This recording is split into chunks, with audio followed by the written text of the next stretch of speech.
Bonjour à tous et bienvenue dans le Mug Now Tech, mon micro fonctionne, tout va bien. Nous sommes le 26 octobre, mardi, et oui, je remplace aujourd'hui Marion parce que ça m'a arrangé pour des raisons personnelles. Bref, on démarre le mug tout de suite, c'est parti.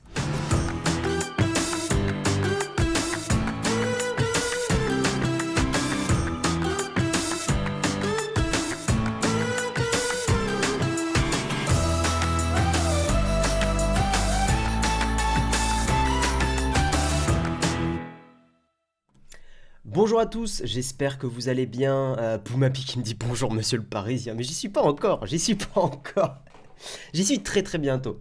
D'ailleurs, il y a une petite supercherie dans ce mug. Je vais remonter un peu le micro. Voilà, il y a une petite supercherie. Peut-être que certains comprendront la magouille, la manigance, voilà, la manipulation de ce matin. Vous verrez peut-être. Il faut avoir l'œil. Il faut avoir l'œil. Oui, bon, en vrai, ça se voit. En vrai, ça se voit parce que j'ai un teint de peau un peu bizarre. Le fond vert du tricheur. Quoi? Ah bon? Ça se voit tant que ça. En vrai, je trouve que c'est pas mal quand même le résultat. Bonjour à tous en tout cas, salut Nizarkani, salut Samuel, salut Oleg, DJI Ney, j'espère qu'on prononce ton pseudo comme ça. Merci à toi pour ton sub, bienvenue dans le mug, tout le monde, ça fait plaisir de vous voir ce matin. Donc oui, je remplace Marion parce qu'en fait jeudi en fait à Paris j'aurai pas internet, donc voilà, c'est un peu compliqué et comme je suis pas... Bref, non, bref.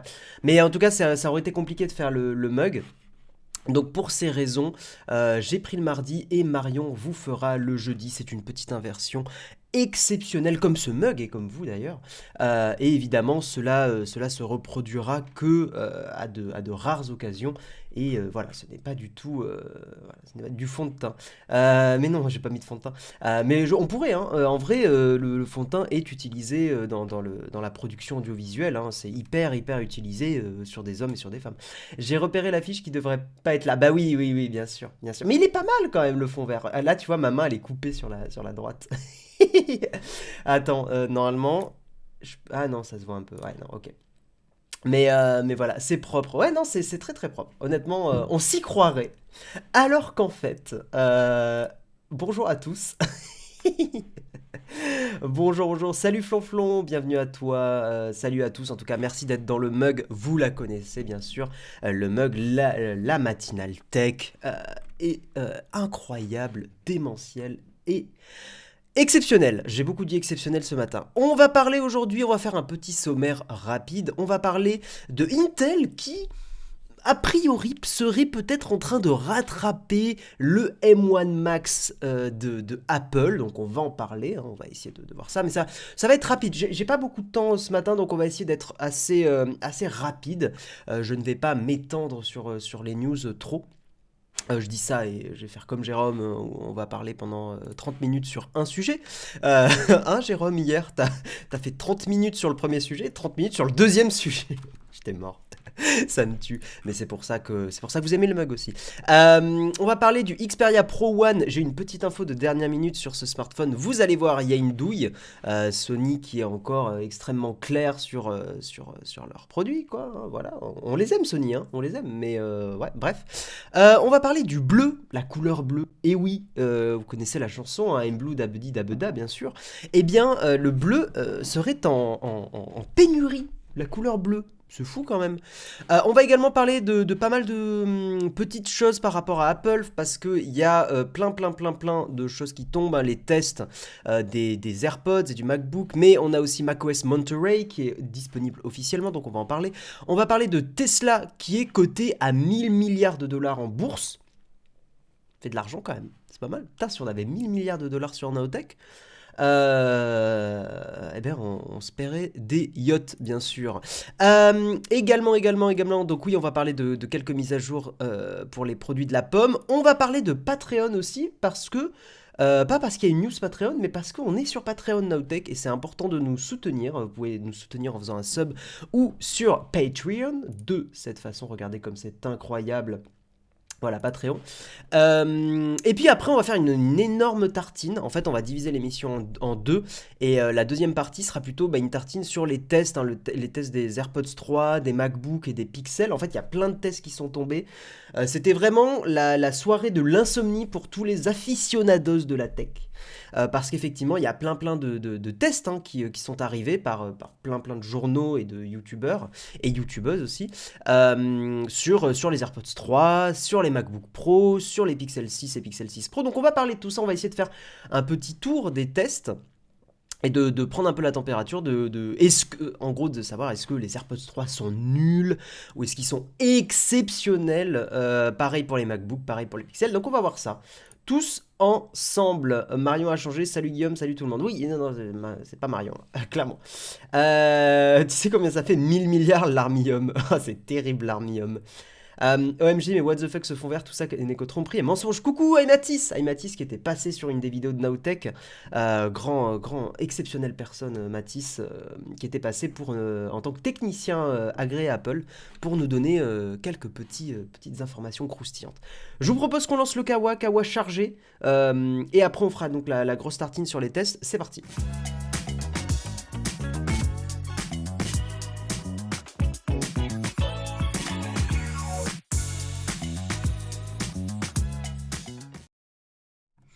J'avais pas vu ton message, Flonflon. Quand Marion met une casquette, on dirait Guillaume.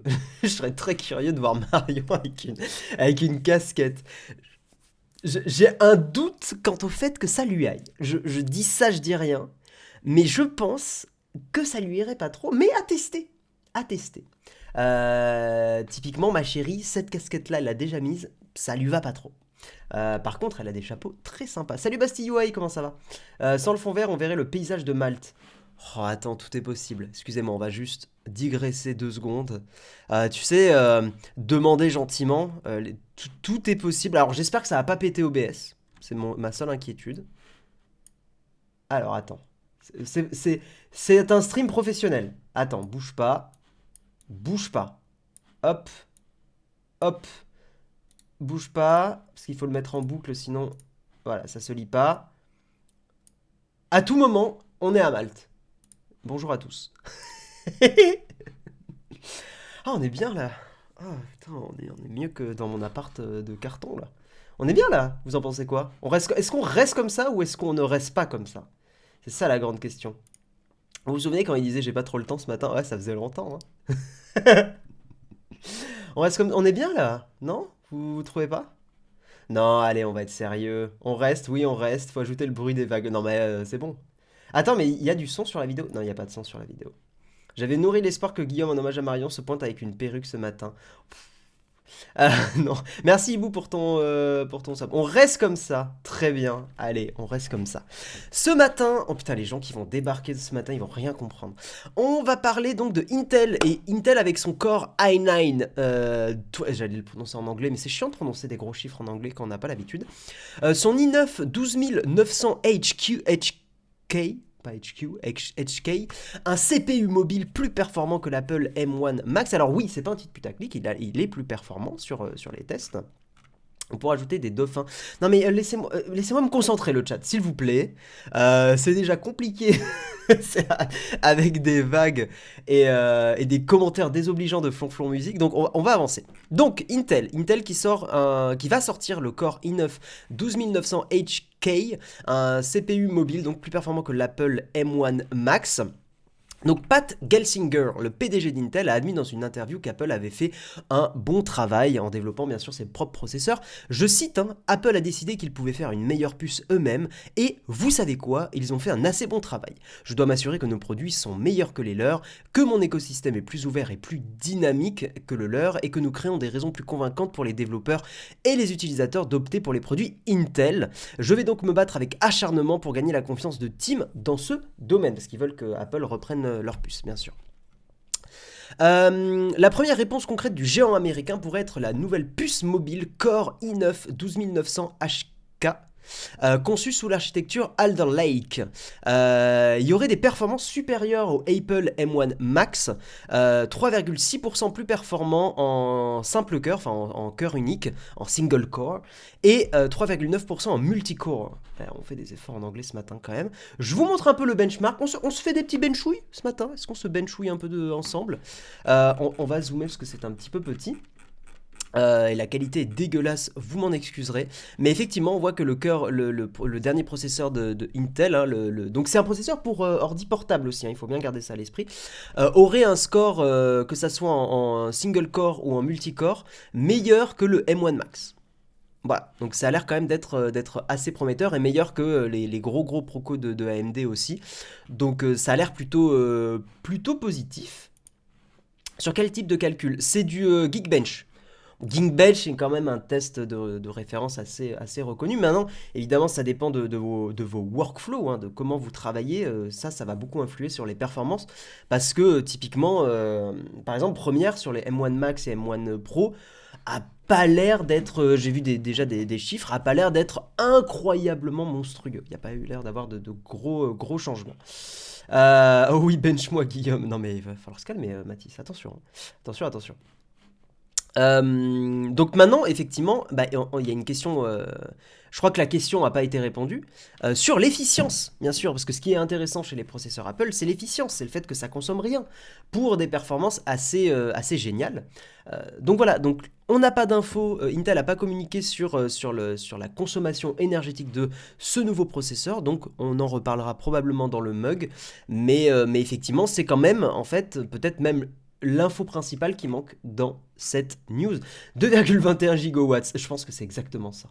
Tu mets le processeur dans ta machine et elle revient en arrière, dans le passé. Voilà. Première sur Mac, c'est foireux depuis 2006. Ouais, c'est foireux depuis très longtemps, hein, première sur Mac. Le comeback d'Intel, attention, hein, parce que si c'est pas très économe en énergie, c'est pas forcément ultra intéressant. La force des processeurs Apple, c'est leur consommation. Bah voilà, c'est effectivement, Joka, tu me coupes l'herbe sous le pied. La finesse de gravure, ils en sont où? Eh bien, ce processeur a l'air d'être en 10 nanomètres. Ce qui est un peu gros. Alors, c'est minuscule, mais je veux dire, ce qui est un peu gros par rapport à la concurrence, si je dis pas de bêtises. Donc voilà. Ils attendent d'avoir rétabli le courant pour pouvoir communiquer. Putain, ça doit picouiller chez Intel en ce moment, hein, même niveau investissement, niveau confiance, même au niveau de la bourse. Intel, je pense, ça ne doit pas être très bien. Alors peut-être que je dis ça et c'est peut-être une grosse connerie et peut-être que Intel est en ascension. Mais voilà. Ce i9 doit sûrement throttle à l'infini au bout de 30 minutes. C'est un peu le problème de Intel. C'était le problème des MacBooks, hein. Rappelez-vous, les MacBooks avec Intel, c'était l'enfer. Parce que ils montaient très vite à 100 degrés et ils se throttlaient, enfin, ils se mettaient à laguer petit à petit, quoi. Les M1, c'est du 5 nanomètres, ouais, tout à fait. Et plus la finesse de gravure est petite, plus normalement c'est efficient en énergie, quoi. Il faut savoir que les 10 nanomètres de Intel valent les 7 nanomètres de TSMC en termes de densité. Ok, merci pour cette info express KZV2. Merci beaucoup. Bon voilà, donc on verra un petit peu ce que ça va donner. C'est plutôt une brève, hein, cette news-là, parce qu'il faudra voir, et bien sûr, les premiers tests. On va passer à une deuxième news, qui est aussi plutôt une brève, et il y a une petite douille. Et ça, merci Sony, hein, bien sûr. Bref, le Xperia Pro One, c'est vrai que les smartphones de Sony, on n'en parle pas beaucoup, parce que en fait, le marketing de Sony est assez mauvais, hein. C'est des smartphones qui communiquent très peu dessus, et voilà quoi, leur com est pas terrible. Eh bien, il y aurait un prochain smartphone de Sony qui s'appellerait le Xperia Pro One, qui s'offrirait un capteur photo d'1 pouce. Alors là, moi, je me suis dit, putain, c'est stylé. C'est comme la gamme des RX 100, qui sont des très bons appareils photo experts compacts. Je me dis, ouais, putain, sympa. Sauf qu'il y a une douille, parce qu'en fait, ce capteur 1 pouce, a priori, n'est pas vraiment utilisé sur la plage entière du capteur. Et on se retrouvera avec un équivalent plutôt comme le Pixel, comme les Pixel 6 de Google. Donc c'est cool parce que ça prend quand même, enfin, il y a une grosse partie du capteur qui est utilisée, mais on profite pas vraiment du 1 pouce total parce que c'est hyper intéressant. Plus le capteur est gros, plus il y a de lumière, plus aussi on peut avoir facilement de la faible profondeur de champ, des choses comme ça. Donc c'est un peu dommage parce que le marketing est un peu chelou quoi, et qu'en fait ils utilisent pas du tout la plage entière. Donc ce Xperia Pro, alors en fait c'est pas un d'ailleurs, j'ai dit un, mais c'est Xperia Pro I. C'est I majuscule. I étant dédié à Imaging, pour les créateurs et créatrices d'images. Donc, c'est un smartphone très haut de gamme, hein, écran 6,5 pouces, 120 Hz, 4K. C'est un smartphone plutôt imposant, assez gros avec 211 grammes. Snapdragon 888, 12 Go de RAM, 512 Go de stockage extensible par le biais d'une carte mémoire. Bonjour les iPhones, le ProRes, ça serait bien de faire ça aussi, merci. Batterie de 4500 mAh, charge à 30 watts, il est IP65, donc c'est pas mal du tout. Et donc oui, capteur Exmos 1 pouce, mais pas utilisé en entier, donc c'est un peu dommage. 12 mégapixels, ça c'est quand même intéressant, parce que les compacts de Sony, eux, ils ont du 24 ou du 25 mégapixels, je crois. Donc 12 mégapixels, c'est pas mal pour capter plus de lumière. Les photosites vont être plus grands, donc c'est intéressant. Ouverture variable, on peut passer de f2 à f4. Alors c'est soit l'un soit l'autre, hein. Je ne crois pas que ça soit du progressif. Il y a aussi un processeur Bion ZX qui est celui utilisé dans les compacts experts pour justement traiter cette partie photo. Donc c'est intéressant de voir qu'il y a une espèce de fusion entre les deux mondes. Est-ce que ça va être la disparition de la gamme RX100 de Sony? Peut-être, hein, peut-être qu'ils vont convertir cette gamme en smartphone, je ne sais pas. Ça permettra d'avoir le suivi autofocus de l'œil en mode vidéo par exemple, c'est quand même super intéressant. Je vous montre un peu des images, c'est vrai que pour l'instant je blablate, mais voici des images du smartphone. Il y a un bouton déclencheur avec un petit grip pour vraiment avoir l'ergonomie qui se rapproche des compacts experts. Là je vous le montre, hein, donc c'est quand même un smartphone assez gros, le capteur plus gros, enfin l'appareil photo à l'arrière plus gros. Il y a aussi quand même alors je ne sais pas si le téléphoto il est en haut ou en bas, mais il y a un ultra grand angle et un téléphoto, donc intéressant. Et puis voilà, c'est un équivalent 24 mm d'ailleurs, hein, pour ceux qui veulent l'info. Mais c'est vrai que 1 pouce 24 mm qui ouvre à f2, c'est pas trop mal comme ouverture, parce que moi j'ai le RX100 Mark III et il ouvre à 1.8. Et avec du 1.8 à 24 mm, tu peux faire des choses très sympas. Tu peux avoir un peu de bokeh si tu te rapproches. C'est pas mal. C'est beau Sony quand même. Mais après, voilà, le problème de Sony, c'est qu'ils sont tout en contradiction et ils mettent 3 à 5 ans à corriger leurs contradictions. Voilà, typiquement l'Alpha 7 III, hein, qui n'avait pas d'écran pivotable pour les vidéastes par exemple. Bah, ils ont mis 3 à 5 ans pour corriger ça, quoi. Du coup, ils ont peut-être Photoshop la finesse du téléphone. Je sais pas, non, je crois pas. C'est pas trop dans leur délire Sony de Photoshop des trucs. Ils sont très marque d'ingénieur. Je les vois pas trop faire ça pour le coup. Je pense pas que ça a été photoshopé pour réduire la taille. Voilà. Ah oui, pardon, excusez-moi, j'ai oublié de parler d'un truc extrêmement important. Le prix. Accrochez-vous. Heureusement qu'on est à la plage, hein. Accrochez-vous, 1799 €. Je pense que c'est le rapport qualité-prix pas terrible. Voilà, je pense que ça va piquer un peu. Typiquement, un smartphone comme ça, au-delà de 1200 €, c'est l'enfer, quoi. J'adore le délire des points d'interrogation dans le chat en ce moment sur Twitch, il me fait beaucoup rire. Ouais, 1700, ça va, hein, bonjour à tous. 1799 €, ça va? Bonjour? Vous allez bien? C'est cher, hein? C'est très cher, quoi. Voilà. Mais c'est un smartphone, je serais très curieux de le tester. Merci Zebig Ben pour ton Prime. Voilà. J'adore vos réactions dans le chat, ça me fume. Non, il est cher, hein. Il est un peu cher, quoi. Voilà. Non, typiquement, c'est un smartphone, je me dis, franchement, à 1200 €, je trouve que c'est ok. Les paires photos, elles ont l'air sympas. Même si le traitement logiciel de Sony, on les connaît, ils sont pas très forts là-dedans. En tout cas sur des smartphones. Après peut-être qu'avec le Proco Bion ZX ça peut peut-être améliorer les choses. Mais ouais, 1800 balles quoi. Voilà. Bah, vous voyez, on parle de photos, on parle de plage dynamique, on est à la plage. J'ai envie de vous dire, voilà quoi. Ils ne veulent pas vendre leur tel, je ne vois pas d'explication. Je crois qu'en fait, ils visent surtout un secteur. Ils visent très peu de monde, mais ils visent un peu des aficionados de la photo qui sont un peu fanboys de Sony et qui veulent retrouver l'ergonomie Sony dans leur smartphone. Ça pourrait être moi. Mais j'avoue que j'ai pas 1800 balles à claquer dans un smartphone comme ça. En plus, c'est Android avec Google, donc vous me connaissez. Vous savez que globalement, ça me ferait quand même beaucoup chier d'avoir Google omniprésent sur mon téléphone. Donc voilà, c'est un peu compliqué pour moi pour toutes ces raisons-là, quoi. J'ai une bagnole à ce prix, c'est vrai en plus. Mais après, d'un autre côté, faut faire attention avec ces comparaisons parce que, en fait, pour ce prix-là, tu peux payer plein de trucs. Donc en fait, tu peux comparer à 46 000 trucs. Tu peux avoir une moto à ce prix, tu peux payer 2 à 3 mois de loyer à ce prix. Enfin, tu vois, la comparaison s'arrête jamais, quoi. C'est un marché de niche, exactement. Il vise un marché de niche.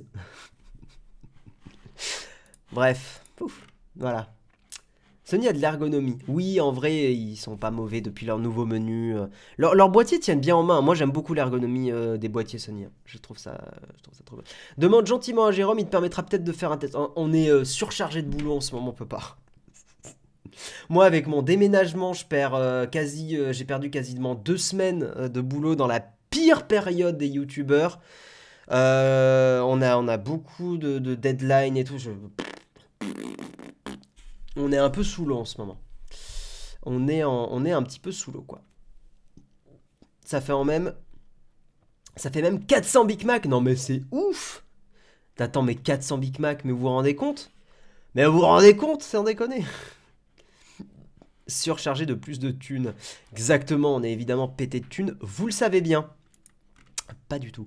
On va parler du bleu et d'une pénurie de bleu. J'ai très envie de mettre I'm Blue Dabedi Dabeda, mais on va se faire strike si on fait ça, donc on va pas le faire du tout.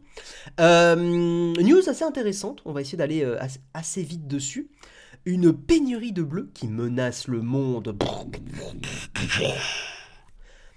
In a world threatened by the lack of blue. Pénurie de bleu qui menace le monde. Too much. Too much, Cory. Too much. Mais c'est assez intéressant. Le fabricant de peinture néerlandais Akzo Nobel, j'espère qu'il a eu des prix. Voilà. Mon son a galéré. Déclare ainsi manquer des ingrédients de base pour fabriquer la couleur bleue, une des couleurs basiques les plus difficiles à obtenir. C'est intéressant en vrai. En vrai, c'est intéressant. Et on parle pas du fromage, on parle pas du bleu, le fromage. Donc le bleu, c'est un des premiers pigments qui a été utilisé dans l'histoire, mais c'est aussi un pigment extrêmement rare et difficile à synthétiser chimiquement. Outre le bleu, l'entreprise, donc l'entreprise de... Ouais, quelle entreprise donc l'entreprise Akzo Nobel, j'imagine. Il est bizarrement écrit l'article là. Oui, j'imagine, ouais. Donc cette entreprise fait face à une pénurie de fer blanc utilisé pour fabriquer les pots de peinture. L'entreprise en est réduite à utiliser des pots vides venant d'autres pays. On a tellement une pénurie en ce moment de plein de trucs qu'on est en mode recyclage. Mais moi, je trouve ça plutôt bien, parce que les entreprises essayent d'être intelligentes et malines pour contourner le problème. Voilà, il y a pas mal d'autres problèmes sur des peintures murales, des choses comme ça. Pour information, pour faire des peintures, en fait, il y a des centaines d'additifs qui sont incorporés, ce qui fait que les fabricants ont des risques accrus de pénurie. Je cite, c'est comme une recette de gâteau, il suffit qu'il manque un ingrédient et vous ne pouvez pas le fabriquer, confirme Ryan Amato, propriétaire d'une entreprise de peinture en Pennsylvanie et amateur de peinture. Si vous voulez obtenir du bleu, il vous faut par exemple une base différente de celle du blanc, explique le chef d'entreprise. En plus d'une tension sur l'approvisionnement, la demande de peinture a aussi explosé en raison du confinement, et oui, qui a poussé de nombreux ménages à refaire leur intérieur et à refaire le ménage. Certaines couleurs ont ainsi vu leur vente progresser de plus de 20% cette année. Et oui, parce qu'effectivement, les gens se sont installés. Plein de parigots têtes de veau sont partis de Paris. Je dis ça et je vais y habiter dans quelques jours. Mais oui, mais il y a plein de gens qui sont partis des grandes villes et qui ont acheté des maisons, et qui ont fait repeindre des choses. Donc effectivement, ça a augmenté la demande. Les prix de la peinture ont progressé de 10,6% en août et aux États-Unis, leur plus forte hausse depuis 2009. Et oui. Et il faudra sans doute 6 à 9 mois pour revenir à la normale. Moi, je pense que ça ne reviendra pas aussi vite à la normale. On le voit dans le monde informatique, ça met du temps à revenir. Le lien avec la tech, c'est pour les modèles bleus de l'iPhone. Bah, c'est quand même de la tech, je trouve, le fait de synthétiser de la peinture, le fait de parler un peu de chimie. Et ça fait lien un peu avec les pénuries qu'on a dans la tech. Donc oui, mais c'est pas impossible que même la couleur bleue soit de moins en moins présente sur les smartphones. Je trouvais ça intéressant, j'avais envie de vous en parler. Voilà, c'est moi qui choisis les articles ce matin. Prout. Voilà. Plus de noir dans ma Canon, j'imprime en bleu. Merde. Ouais, je pense que ça devrait aller quoi. Au revoir les stylos bleus. À force de prendre des baffes, on va avoir des bleus très forts, Hippomony, très très forts. Bon, à qui Jérôme met des fessées hors champ? Je veux pas savoir. Je veux pas savoir. On n'est pas sous l'eau, on est mâchouillé des nodules. Quoi? On mâchouille des nodules polymétalliques dans les abysses. D'accord. Euh, oui, ma Canon, oui, oui, oui. Verront-ils la couleur de ce pigment un jour ou l'autre? Stylo 3 couleurs. Ouais, ça serait marrant, tiens. On est bleu de toi, Guillaume. Prochain proverbe de riz, je vais repeindre la girafe en bleu. Je viens d'arriver, pourquoi il y a l'océan sans le yacht? Non, il n'y a pas l'océan, Naliric, c'est une impression. Je suis chez moi, regarde, hop là.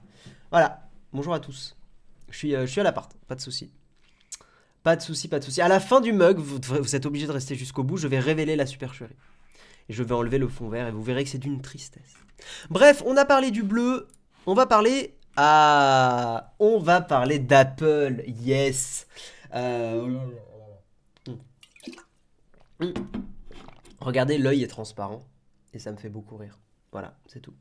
On va parler d'Apple et on va parler de macOS Monterey. Je sais que beaucoup de gens dans le Discord, point d'exclamation Discord bien sûr, se disaient mais oui, mais quand est-ce que ça arrive macOS Monterey, blablabla. Eh bien c'est disponible. Ça y est, c'est disponible officiellement. Attendez quand même toujours quelques jours avant de faire les mises à jour, hein, pas forcément un mois, mais attendez un tout petit peu.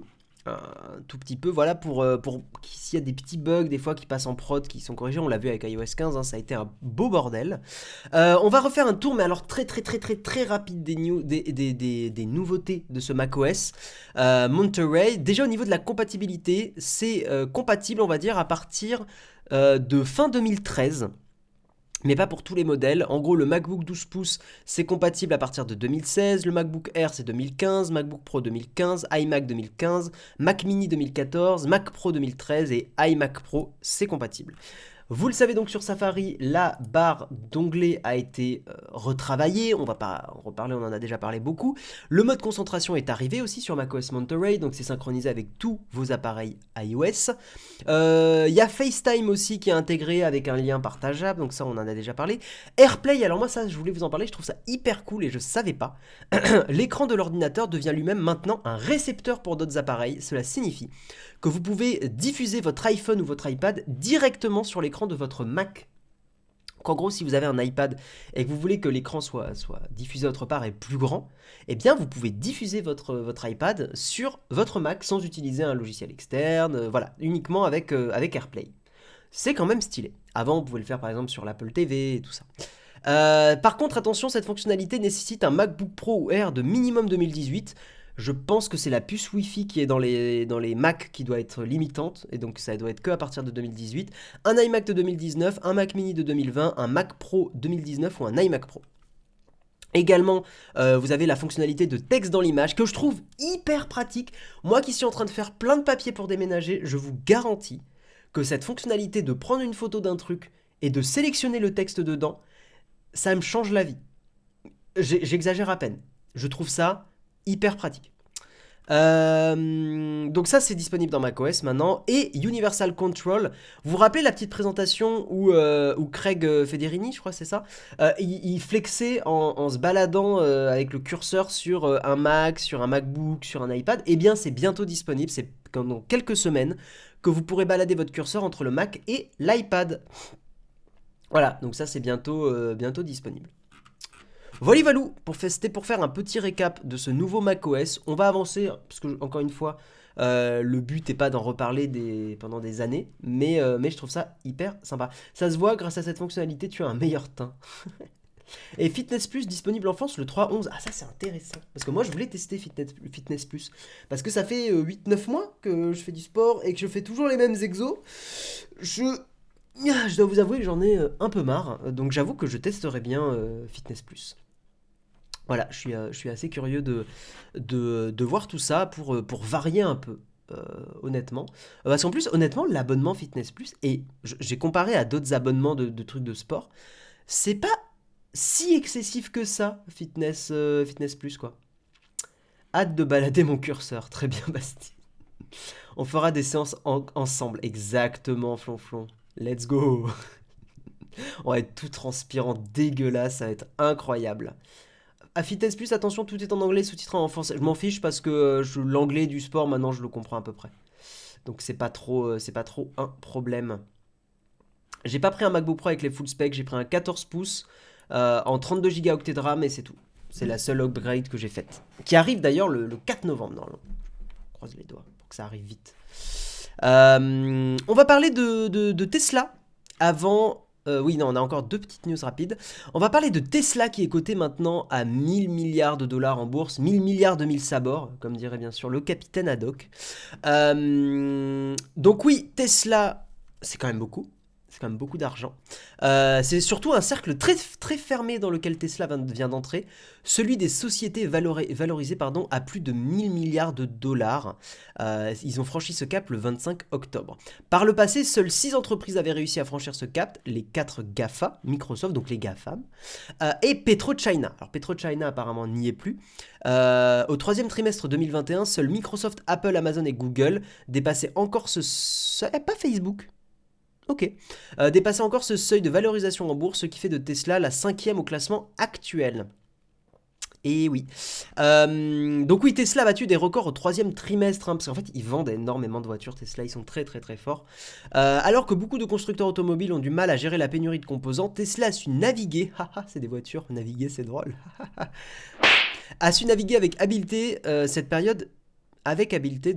en cette période délicate, en réécrivant le logiciel de ces voitures afin de pouvoir les faire fonctionner avec des puces alternatives. Même si la pénurie de puces reste une menace réelle pour elle, elle a de cette façon pu battre de nombreux records lors de son dernier trimestre. Les revenus de la société d'Elon Musk ont ainsi bondi de 57% au troisième trimestre, c'est énorme, comparé à l'année précédente, et son chiffre d'affaires s'établissait sur ses seuls 3 mois à 13,8 milliards de dollars. Alors, ils mettent ça en comparaison un petit peu des autres constructeurs.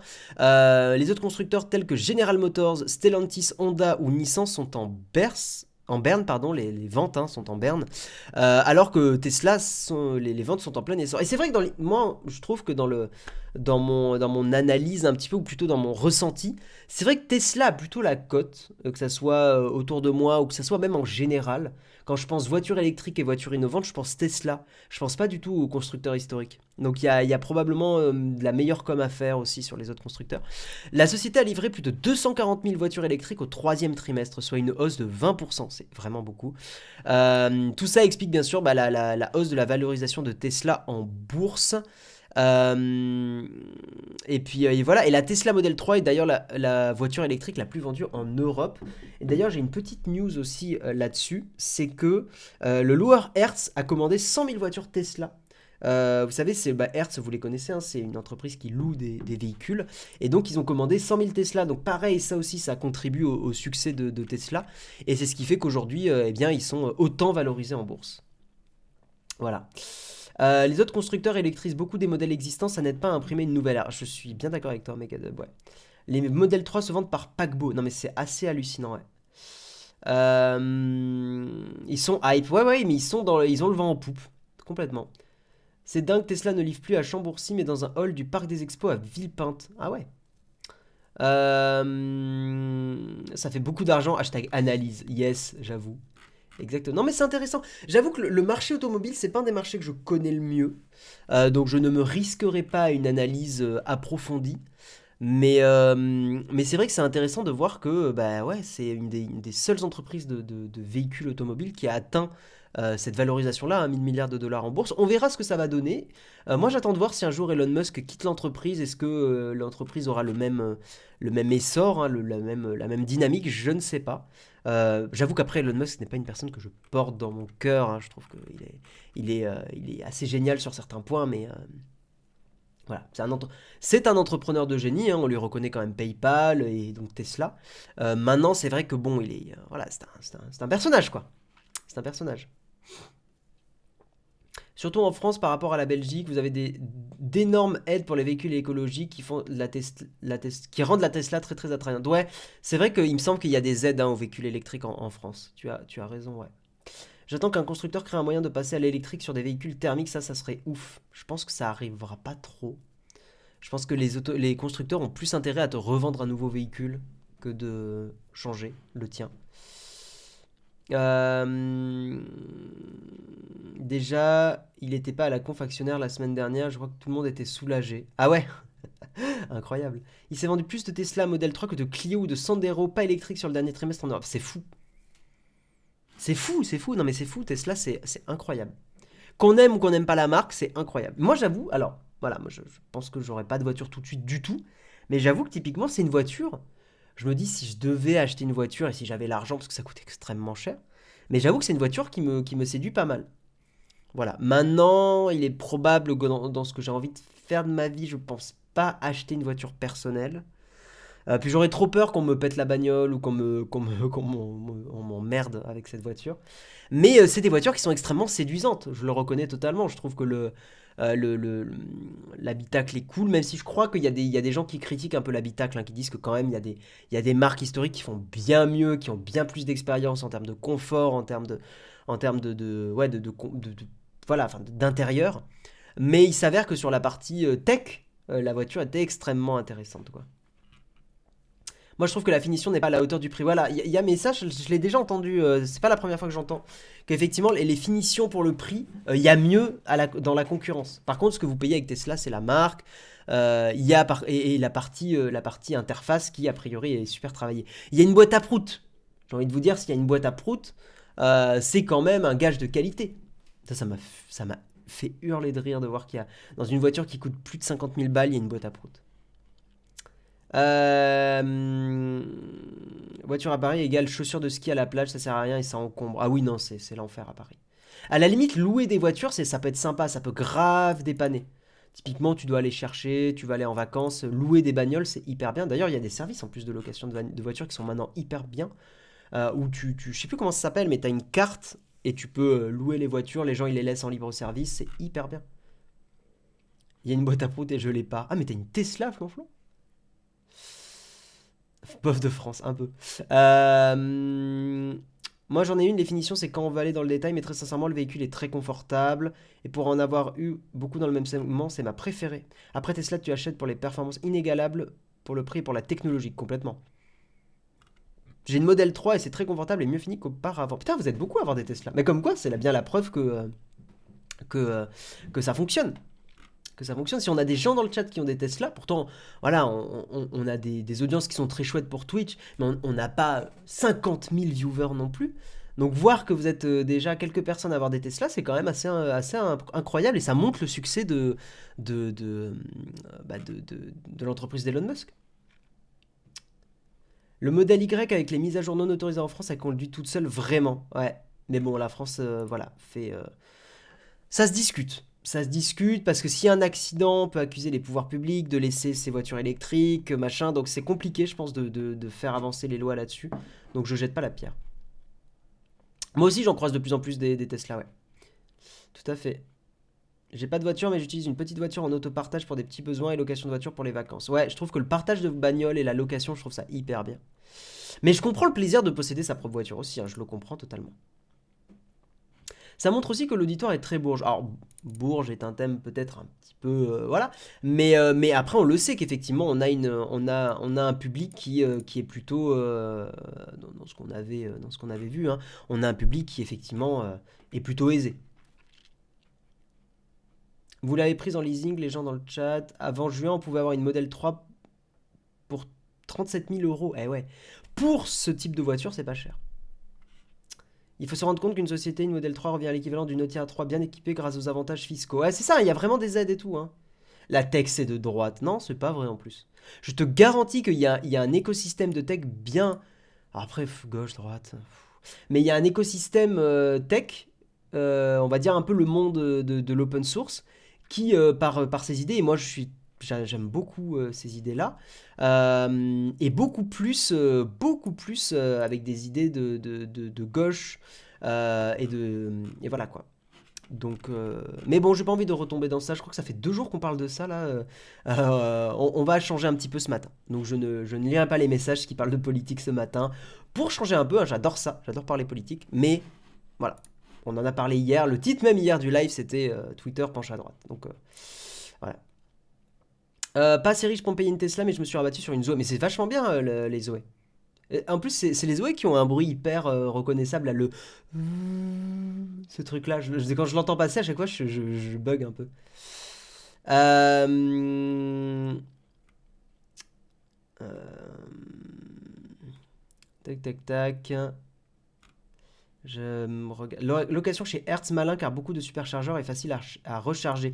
Mais ouais, c'est hyper malin. Et puis en vrai, ça va permettre à des gens aussi de tester les Tesla de façon partir en vacances avec une Tesla. Les gens ils vont pouvoir se dire est-ce que ça me plaît, est-ce que ça me plaît pas. Voilà. Mais on est d'accord, les Tesla sur l'autoroute en France peuvent conduire de façon autonome, hein, il me semble. Parce que ça, j'avoue que c'est assez génial, hein. L'autoroute, c'est quand même à mourir d'ennui. Mais tu vois, tu me dis, tu fais un Toulouse-Paris en bagnole, mais ça conduit automatiquement sur l'autoroute. Je dis franchement, c'est cool, quoi. Parce que, alors oui, il faut être attentif et tout ça, mais au moins ça veut dire que... alors, je sais pas si tu as le droit, tu peux interagir avec un écran pendant que tu es en conduite automatique, tu as le droit légalement ou pas? Parce que mais j'ai quand même envie de dire, au moins tu profites un peu plus de ta musique, etc. etc. Moi, je vais peut-être m'endetter pour me payer une Citroën Ami.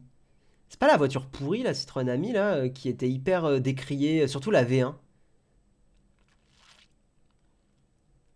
Je suis étudiant, j'avoue que la Tesla me plairait bien quand je rentrerai dans le monde du travail. Ouais, donc oui, bah oui, pour l'instant.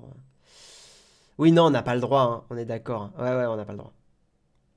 Tu dois mettre le volant sur les mains toutes les 15 secondes. Eh ouais, c'est ça, c'est encore limité, ouais. Ce qui me paraît normal quand même. Non, tu dois toujours être avec les mains sur le volant et mettre de ton véhicule. Ok, ok, ok, ok. Mais c'est vrai que pour moi, je trouve que c'est un peu la limite du système. Parce que, typiquement, je trouve que ces voitures-là seront incroyables le jour où vraiment tu pourras lâcher le volant. Je pense que l'innovation, elle viendra de là. C'est là où ça sera incroyable. Oui, mais aucune voiture n'a le droit de rouler en automatique, tu dois tenir le volant. Ok.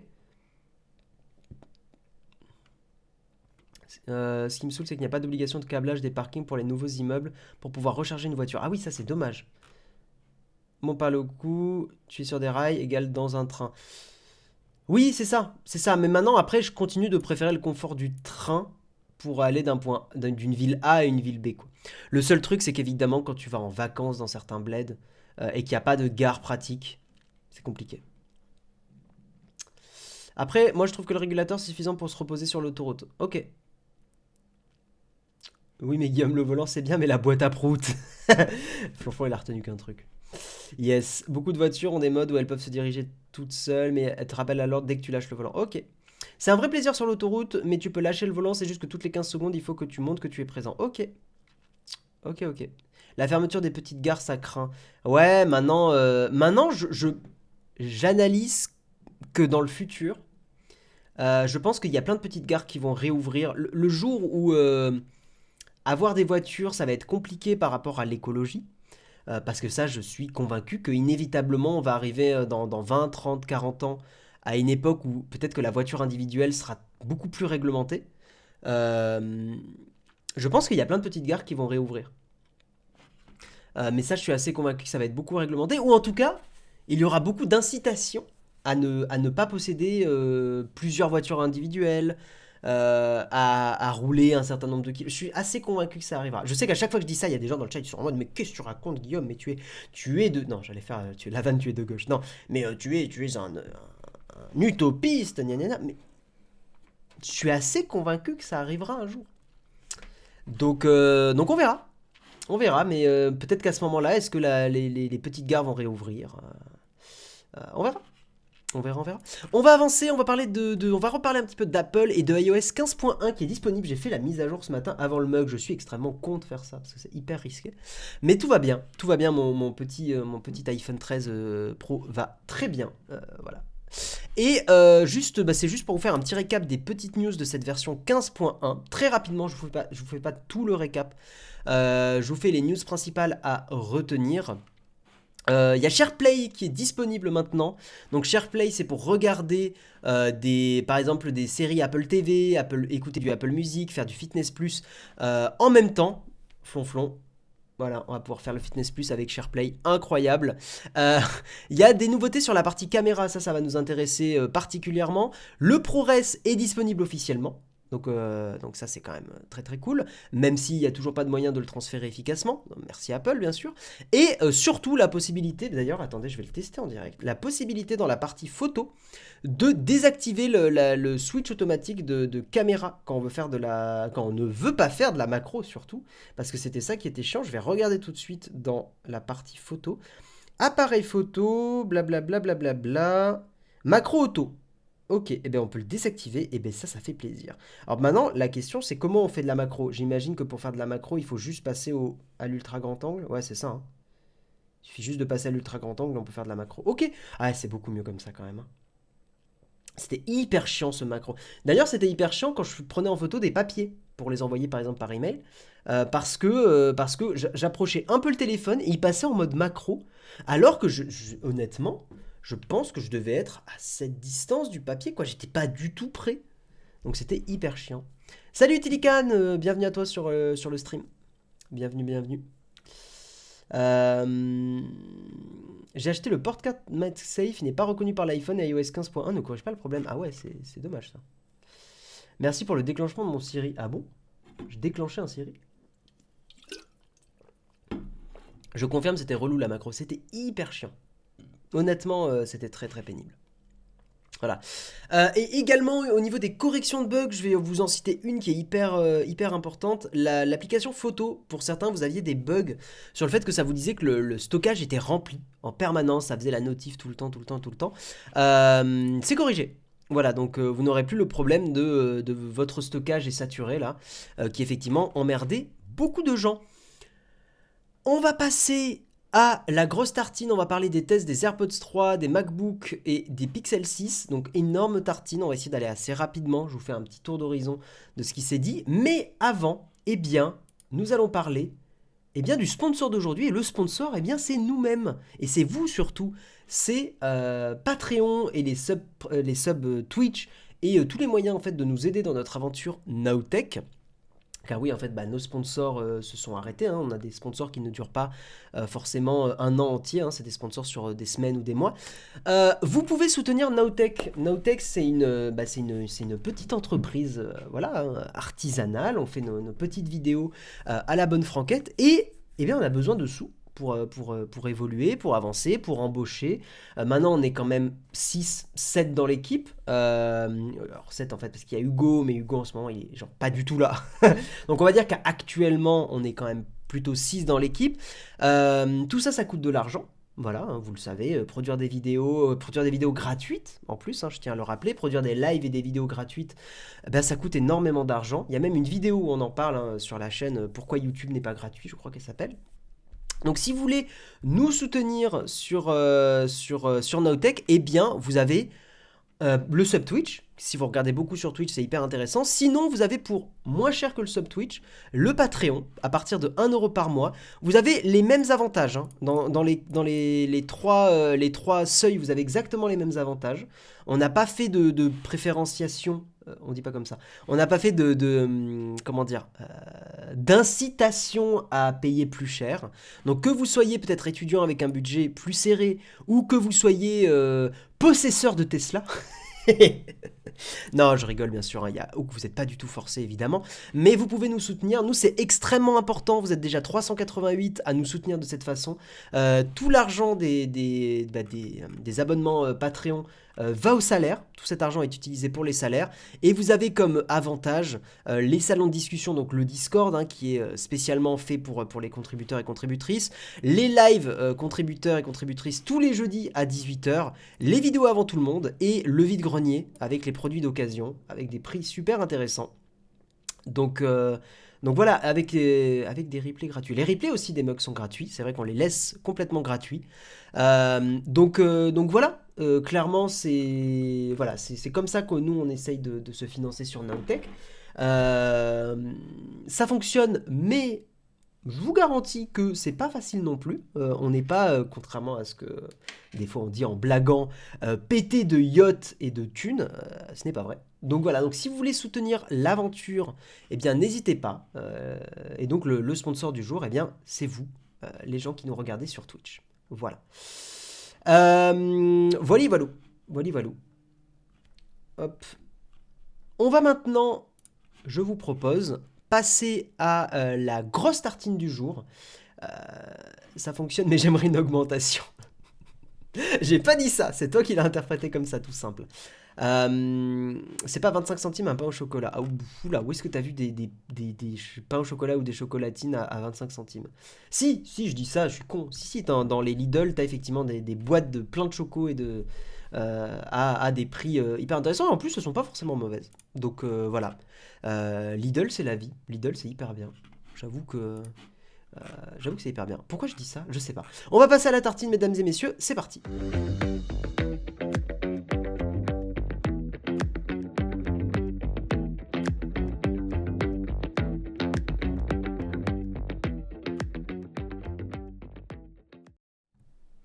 Bonjour Patreon, c'est pour financer votre déménagement à Malte. Exactement, regarde, hop là. Attention, on va à Malte dans 3, 2, 1. On est à Malte. C'est parti. Ah oui, qu'est-ce que ça veut dire le VAT? Les prix sont hors frais. C'est vrai que j'ai oublié de le préciser, Lensar, tu as raison. Juste 2 secondes, je reprécise ça. Effectivement, c'est vrai que ça c'est chiant parce qu'à chaque fois on voit 1 euro. Et en fait, c'est un peu plus d'1 euro. C'est 1 euro plus la TVA. Donc normalement, je crois que la TVA c'est 20 et quelques pourcents, je crois, ou 19%. Donc c'est 1 € et 19 centimes, précisément. C'est vrai qu'à chaque fois j'oublie de le préciser. Tu as raison. Voilà. Revenons à nos moutons. Et revenons donc à faisons un petit tour d'horizon des tests des AirPods 3, des tests des MacBook Pro 14 et 16 pouces et des Pixel 6 et Pixel 6 Pro. Déjà dans le chat, n'hésitez pas à me dire un petit peu. N'hésitez pas à me dire si vous allez choper des Pixel, des MacBook, etc., des AirPods 3. Moi j'aimerais bien tester les AirPods 3 pour le coup. J'avoue que j'ai testé récemment plusieurs écouteurs sans fil qu'on avait reçus à l'atelier. Ils sont très bien. Mais ils ont un gros défaut, c'est que la qualité en appel est nulle. Et le problème, c'est que moi, ces petits écouteurs sans fil, j'avoue, m'intéressent plutôt en fait professionnellement que personnellement. Pour la qualité lors des appels, le fait de pouvoir les garder pour écouter un peu de musique, mais si j'ai besoin de passer un appel, en fait je déteste tenir le téléphone, c'est un truc que j'aime pas. Je déteste tenir le téléphone pour passer des appels. J'avoue que je mets toujours une paire d'écouteurs quand je passe des appels. Voilà, je n'aime pas tenir le téléphone comme ça. Si j'ai besoin de prendre des notes en même temps que je passe un coup de fil, c'est important. Quand je passe des coups de fil pro, en général, je prends toujours des notes parce que maintenant, à Nowtech, on est beaucoup. Donc, c'est important de se transmettre les infos quand on passe des appels pro, etc. Donc, ça me permet, par exemple, aussi de tenir l'iPhone pendant l'appel et de noter des choses. Donc, voilà, pour moi, c'est presque plus un outil professionnel que personnel. Et c'est vrai que tous les buds que j'ai écoutés, que j'ai essayé, c'est ce que j'ai dit dans le Twitch achat, je trouve que la qualité en appel est nulle. Voilà. Donc, voilà. Les AirPods 3, je n'ai pas compris pourquoi ils ont réduit la tige. Il est connu que les AirPods 2 étaient meilleurs que les AirPods Pro, justement grâce à une tige plus grande. À part, alors, je vais vous faire un petit récap du test de Numérama des AirPods 3. On va pas le lire en entier, hein, parce que ça serait un petit peu long. Mais en gros, ce que dit l'article de Numérama, et pour faire un petit récap, les points positifs, c'est le format extrêmement compact, hein, ça a toujours été la force d'Apple, même si des concurrents arrivent à proposer des trucs très cool. Une expérience utilisateur impeccable, c'est toujours une force d'Apple, hein, l'ergonomie, la simplicité. Le son est meilleur apparemment, de ce que j'ai lu de plusieurs tests et de celui de Numérama. Le son est vraiment un petit cran au-dessus des AirPods 2. Merci Yako pour ta grosse contribution Patreon, merci beaucoup, c'est adorable. C'est énorme en plus. Alors c'est 10,20€, c'est pas 10,20$, hein, c'est mal indiqué sur l'alerte. Mais merci beaucoup. Oui, on a les alertes Patreon maintenant. C'est vrai que je vous l'avais pas dit, mais voilà. Le son est donc un peu meilleur. En plus, il y a la spatialisation et tout. Donc ça, c'est un truc que j'aimerais bien tester. Maintenant, dans les problèmes, c'est que effectivement, les AirPods Pro existent. Et rien que ça, c'est quand même assez problématique parce que les AirPods Pro sont supérieurs en tout point sur notamment, bah, ils ont la réduction de bruit, quoi. Ils ont l'ANC, l'Active Noise Cancellation. Et effectivement, par exemple, typiquement, si vous êtes citadin, ça fait une grosse différence. Si vous êtes à la campagne et que vous avez peut-être moins besoin d'atténuer des bruits environnants, les AirPods classiques sont probablement un bon choix. Mais si vous êtes citadin, si vous êtes dans des métros, si vous prenez le bus, etc., les AirPods Pro sont plus intéressants, je trouve. Voilà. Moi j'ai les XM3 de Sony, j'ai été agréablement surpris lors des appels. Il faudrait que je regarde. Attends, XM3 de Sony. Je sais que j'en ai entendu du bien des XM3. Je vais juste regarder un petit peu à quoi ils ressemblent déjà. Oui, mais les XM3, c'est le casque audio. Là, on parle vraiment d'écouteurs sans fil. Moi, tout le monde ne cherche pas cette fonction de réduction de bruit. C'est vrai aussi. C'est vrai aussi. Je vais acheter ces AirPods, les intras, je peux pas, j'ai testé les pros. Moi, le problème des intras, j'ai un problème avec les intras qui est un peu pénible. C'est que je préfère les intras fondamentalement, mais j'ai l'oreille gauche je n'ai aucune mousse ou aucun embout en silicone qui rentre parfaitement. C'est-à-dire que dans mon oreille droite, les intra-auriculaires s'insèrent parfaitement, ça coupe le bruit environnant, c'est très bien. Mais par contre, l'oreille gauche, il y a toujours un petit, comment je pourrais dire, un petit écart. Ce qui fait qu'en fait, les bruits environnants passent dans mon oreille gauche et pas dans mon oreille droite. Donc en fait, j'ai une différence entre les deux. Et c'est hyper chiant. C'est pour ça que les écouteurs intra-auriculaires sans fil, j'en ai pas. Je mets toujours mon QC35-2. Mais c'est un casque. Et j'avoue qu'en situation de mobilité, le problème du casque, c'est que je suis obligé de toujours prendre un sac. Je suis obligé de l'avoir toujours autour du cou. Donc bon, c'est pas non plus la mort. Hein, voilà.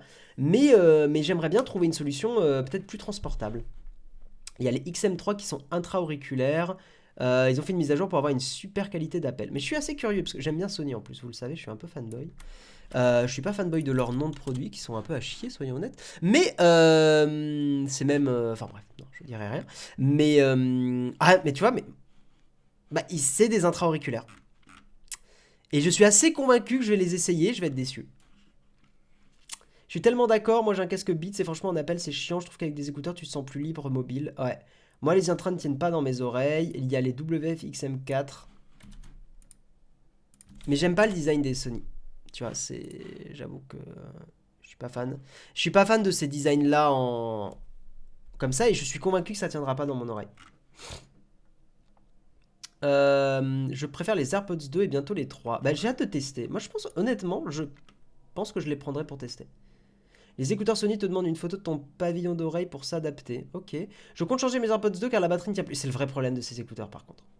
J'hésite à prendre des AirPods 3 mais je vais me faire une formation de 2 mois. Est-ce qu'il vaut mieux que je prenne les AirPods Pro?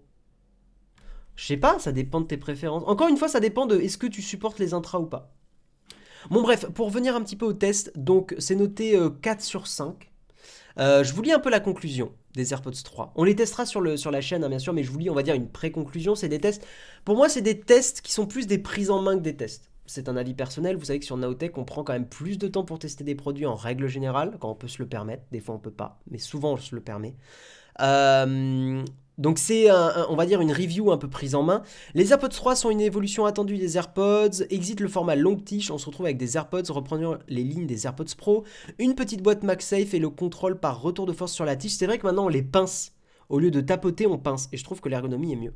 Parce que tapoter, moi déjà en plus, il y a des fois où ça fait un peu mal à l'oreille de tapoter. Et c'est moins ergonomique, je trouve. Voilà, en clair des AirPods Pro sans la réduction de bruit active et sans le format intra-auriculaire. Est-ce que c'est un beau produit? Assurément, il respecte les exigences d'Apple et confie parfaitement un usage mobile. Vous pouvez profiter des morceaux en audio spatial, l'écoute est agréable, l'utilisation aussi. Le seul problème vient de la gamme Apple, les AirPods 3 coûtent à peu près le même prix que les AirPods Pro en promotion en 2021, parce qu'ils sont souvent en promo. À moins de ne pas supporter le format intra ou la réduction de bruit, on conseillera sans mal le modèle Pro. Alors attention, après au modèle Pro, il avait des soucis de fiabilité. J'ose espérer que c'est corrigé sur les versions qui sont vendues maintenant. Mais le problème d'AirPods Pro en occasion, c'est que c'est possible qu'il y ait encore le problème des grésillements, qui a frappé beaucoup de gens, malheureusement. Ma copine a pris les Beats qui coûtent moins cher que les AirPods Pro, elle en est super contente. Il y a des Beats en... Attends, je vais aller sur apple.com/fr, je crois que c'est ça pour aller sur le... AirPods... Attends, si je tape Beats. Accessoires Beats. Beats écouteurs. Il y a des écouteurs Beats. Je suis curieux. Ah oui. Ah, mais ils sont intra. Ils sont intra. Ouais, ils sont intra. Les anciennes boîtes de AirPods Pro chargent aussi avec MagSafe. Ouais, ça a été mis à jour, ça. Je sais que c'est un casque, les AirPods Max, c'est quelque chose niveau son, réduction de bruit. En fait, moi, dans ma vision du truc, c'est si j'ai besoin de réduction de bruit, je prends mon casque. Si j'ai besoin de plus être au boulot ou chez moi, je prends les écouteurs. Ou si je télétravaille, typiquement. Donc si j'ai pas de bruit environnant qui me gêne. Mais typiquement, le métro parisien, je vais prendre mon casque. Je vais prendre le QC35-2. Euh, Les AirPods Pro sont très fragiles, bien plus que les AirPods classiques. Moi, j'ai les Nothing One et satisfait. C'est vrai qu'il y a les Nothing One aussi. Ils sont bons en qualité d'appel, parce que moi, c'est toujours ça qui m'inquiète. Hop là, excusez-moi, c'est mon alarme. On va avancer un peu et on va parler des MacBooks, parce qu'il est déjà 9h et je peux pas trop tarder. J'ai beaucoup de choses à faire. J'ai des cartons à finir aujourd'hui. Un casque, tu peux te le faire voler plus facilement dans le métro. Non mais, Paris, c'est pas la zone non plus, hein. Honnêtement, j'ai quand même pris souvent le métro parisien. J'ai des potes qui ont souvent pris le métro parisien. Voilà, j'ai jamais eu de soucis, hein. Et puis encore une fois, voilà, bah, c'est le problème des capitales. C'est pas que Paris, hein. Madrid, il y a le même problème. Ma chérie a passé plusieurs mois à Madrid. Elle me le disait, hein, les pickpockets, les pickpockets à Madrid, c'est bien pire qu'à Paris, probablement. Mais on va pas refaire ce débat. On en a déjà parlé dans le jeudi contributeur. On va parler donc des MacBooks. Tous les tests sont en train de tomber. Alors, c'est des tests de une semaine, donc pareil, c'est un peu tôt. Il est probable qu'en plus, avec notre emploi du temps à Nowtech, on les teste pas avant plusieurs semaines. Plusieurs semaines même. Mais on va comme ça vous faire, je pense, un test assez un peu plus travaillé. Mais en tout cas, il y a les premiers tests qui sont en train de tomber. Pour vous faire un petit récap sur le MacBook. Alors ça vaut pour le 14 pouces et le 16 pouces. Les nouveaux processeurs sont puissants et sont rapides, quoi, donc ça c'est cool. Les écrans sont bien. J'ai regardé la vidéo de Dave2D. Apparemment, le problème de blooming, des espèces de halo qu'on a sur les zones blanches quand l'écran est complètement noir, a priori c'est moins présent sur les écrans de ces Mac. Donc c'est quand même plutôt cool. Le clavier est super. Les gens disent que le clavier est vraiment chouette. Il y a beaucoup de ports maintenant, donc le port SD, et ça j'avoue pour moi c'est cool. Le port SD par contre est limité à 300 mégaoctets secondes. C'est pas un port SD de dernière génération à 600 ms. C'est un peu dommage, mais 300 ms c'est déjà pas mal. Une autonomie, une batterie de vie, une autonomie qui a l'air très bonne, moins bonne que le M1 classique quand même. Donc si vous voulez le portable endurant, si vous êtes étudiante, clairement le meilleur ordi portable c'est vraiment le M1 tout court, qui est bien plus endurant. A priori l'autonomie est bien meilleure. Donc voilà, putain j'ai réussi à me mettre une goutte sur le front, incroyable. Et les haut-parleurs sont chouettes. Par contre au niveau des défauts, c'est assez cher. Maintenant, en comparaison d'ultra portable premium, même Windows, c'est pas si cher que ça.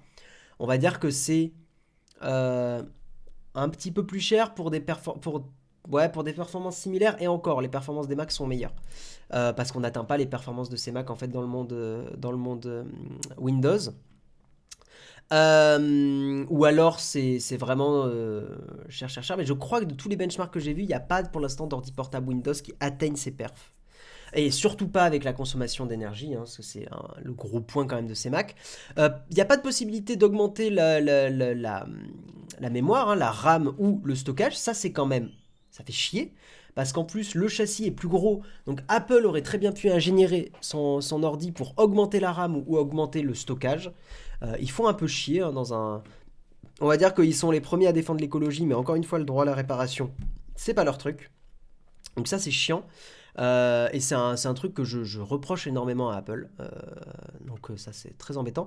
Et après, l'encoche. Bon, l'encoche pourrait gêner des personnes. Il y a écrit dans les points négatifs. Bon, apparemment, les gens disent quand même qu'on l'oublie très vite, cette encoche. Qu'est-ce que je vous ai surligné un petit peu? On a des benchmarks, si vous voulez voir un peu. On a des benchmarks sur Geekbench, Cinebench et des tests de vitesse d'écriture et de lecture. Donc le 14 pouces et le 16 pouces sont à peu près équivalents, hein. C'est vraiment des SSD très très très très très très très rapides. Ça, c'est assez impressionnant. On a la version M1 ici qui, vous voyez, on vous le disait hein, avec Jérôme, le M1 est quand même très puissant encore. Hein. Très très puissant. Quand on compare à par exemple le Dell XPS 15 avec le dernier Proco, voilà, on va dire avec les specs assez élevés, on voit qu'il est moins puissant que les Mac.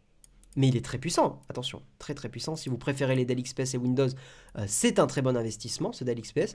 Et Razer, quant à lui, avec son Razer Blade 14, avec du AMD et tout ça, on est un peu moins puissant, mais ça reste, attention, très très très très efficace, avec quand même une RTX 3080, alors la version mobile, donc peut-être un peu underclockée, mais c'est quand même très très bien. Hein.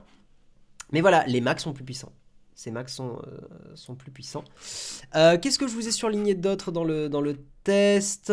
Oui, alors qu'est-ce que vous devez choisir? Alors, si vraiment vous êtes impatient ou impatiente, si vous faites plutôt des tâches de productivité, si vous avez besoin de mobilité, prenez vraiment le 14, parce que le 16 pouces est massif. Hein, c'est quand même un truc qui revient un petit peu. Si vous savez que vous allez beaucoup bouger avec ce Mac, prenez le 14. Voilà, vraiment, le test est clair là-dessus. Moi, j'ai pris le 14 parce que je me connais. J'aime bien bouger avec un MacBook, je trouve ça très chouette. Et le 14 pouces m'intéresse beaucoup plus pour ça. Par contre, si vous avez vraiment besoin, si vous faites peut-être plus de production vidéo et audio, et que vous allez être un peu plus statique et immobile, on va dire, clairement, prenez le 16 pouces. Voilà. Voilou. Ça va être compliqué de faire mieux que les Mac pour la concurrence. Il faut attendre de voir ce que propose Intel. Hein. On l'a vu au début du mug. On l'a vu au début. Donc voilà, moi ces MacBooks m'intéressent énormément et j'ai hâte qu'on les teste sur Nowtech. Ça va être très chouette à tester. Et je vous préviens tout de suite, on fera pas forcément des tests de perf. Déjà parce qu'on vous en trouvez des milliards sur Internet. On va vraiment faire des tests sur... Vous nous connaissez, hein, plus sur l'usage, l'utilisation, le ressenti utilisateur, le confort, la mobilité, un petit peu tout le reste. Même si on parlera des performances, c'est pas impossible qu'on fasse un petit Geekbench et tout, mais voilà quoi. Voilou. Et on va terminer ce mug avec un petit peu un tour d'horizon de ce qui s'est dit sur le Pixel 6 et le Pixel 6 Pro. Donc le Pixel 6 et le 6 Pro ont quand même de très très très bons avis partout dans le monde de la tech. Hein, voilà. Alors il y a quand même un truc qui me paraît un peu inquiétant. J'espère que ça va être corrigé dans une mise à jour, mais c'est un peu inquiétant. C'est qu'un des points négatifs qui revient, c'est le fait que le capteur d'empreinte soit pas terrible. Le capteur d'empreinte qui est sous l'écran maintenant, il y a beaucoup de tests qui disent que il lag, qu'il est pas très réactif, qu'il est pas très efficace, et j'avoue que, pour moi, c'est un des trucs qui est le plus important sur un téléphone, c'est comment tu le déverrouilles. Et si tu es obligé de galérer, enfin si tu galères avec le capteur d'empreinte sous l'écran pour déverrouiller ton téléphone, c'est quand même un enfer. C'est un des gros reproches que je faisais aux iPhones avec la pandémie, c'est que les masques rendaient le déverrouillage très pénible. Mais là pour le coup, si le capteur d'empreinte, qui est quand même une technologie maintenant éprouvée, quoi, si le capteur d'empreinte il fonctionne pas bien, c'est un problème. Je trouve que là ça commence à aller mieux sur les iPhones parce que on va dire que la pandémie, c'est toujours d'actualité bien sûr, mais on commence à, par exemple, imaginons vous êtes dans un bar, vous buvez un coup avec des potes, bah maintenant on n'est plus obligé d'avoir le masque, donc c'est quand même moins problématique qu'avant. Je suis moins frustré par le masque et le déverrouillage de l'iPhone. Ça reste gênant mais moins problématique. Là pour le coup, putain, si les pixels qui sont quand même les hauts de gamme de Google ont des capteurs d'empreinte pas terribles, c'est un peu dommage. Maintenant au niveau des points positifs. L'assistant Google reste toujours hyper efficace, ils sont assez légers, les caméras sont excellentes et le prix est assez compétitif. Donc ça c'est chouette. Voilà. Qu'est-ce que je voulais surligner? Ouais, donc la partie sur le capteur d'empreinte. Donc, alors je sais pas si c'est lié que au Pixel 6 ou si c'est les deux. Là dans le test il parle du Pixel 6 hein, qui a le capteur d'empreinte. qui est problématique.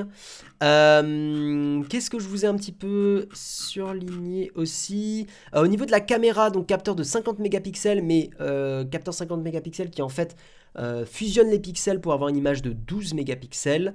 Mais par contre, ce qui est intéressant, c'est que ce capteur de 50 mégapixels, quand vous allez utiliser quand vous allez zoomer par exemple x2 dans une image, en fait, ça va quand même permettre d'avoir plus de détails et plus de piquets, parce qu'il a plus de pixels à traiter.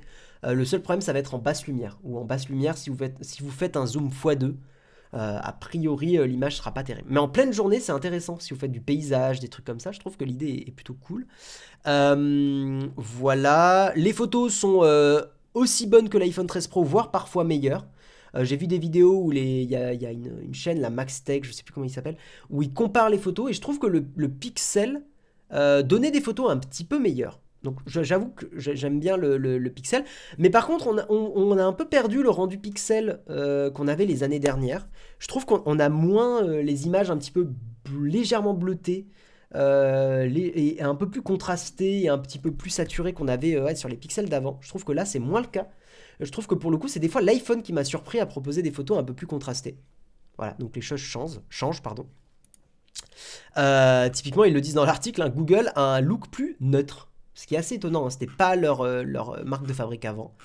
Voilà, qu'est-ce que je peux vous dire d'autre? Il n'y a pas de grosse différence de taille entre les deux smartphones, donc si c'est la taille qui vous pose problème, vraiment les deux sont quasi équivalents, hein, je vous le montre sur cette image, regardez, hein, vraiment les deux sont kiff-kiff, donc vous embêtez pas trop par rapport à ça.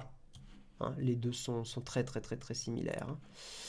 Sur les pixels, d'après les tests, les photos sont au top, même en zoom en basse lumière. Donc apparemment, le capteur étant plus grand, 50 mégapixels ne pose pas de soucis. Bah écoute, tant mieux. Tant mieux, tant mieux. Je dois vous avouer que là, j'ai pas eu le temps de faire un tour parfait, on va dire, hein, de regarder. Genre, j'avoue que j'aurais pas été en déménagement. Je pense que j'aurais regardé au moins 4-5 vidéos tests sur les téléphones et sur les produits. Là, j'ai regardé un peu moins, quoi. J'ai lu un peu moins d'articles que d'habitude. Mais j'essaye quand même de vous dire un peu ce que la presse en pense. Alors, comment on choisit entre le 6 et le 6 Pro? C'est la grosse question que vous allez vous poser. Eh bien, le facteur clé, c'est le prix. C'est-à-dire que si vous avez un budget plus limité, prenez le Pixel 6 évidemment, et si vous avez un peu plus les moyens, prenez le Pro. Parce que il est clairement au-dessus même sur les possibilités photos, sur le 120 Hz, alors que le 6 a du 90 Hz. Et surtout, je crois qu'il y a un délire aussi sur le Pixel 6 n'a pas forcément les bandes 5G, alors que le Pixel 6 Pro, il n'y a pas de problème. Donc moi, j'ai envie de vous dire, le Pixel 6 Pro semble être le smartphone de référence, alors que le 6, ça peut être un peu embêtant. Voilà pour le tour d'horizon des AirPods, des Pixels et des MacBooks. Et puis voilà. Le téléobjectif en plus sur le Pro et le 120 Hz adaptatif. Ouais, non mais pour moi le Pixel 6 Pro a l'air d'être vraiment le meilleur choix. Je vous propose qu'on passe très rapidement au corn fac et après on va terminer le mug ici. C'est parti.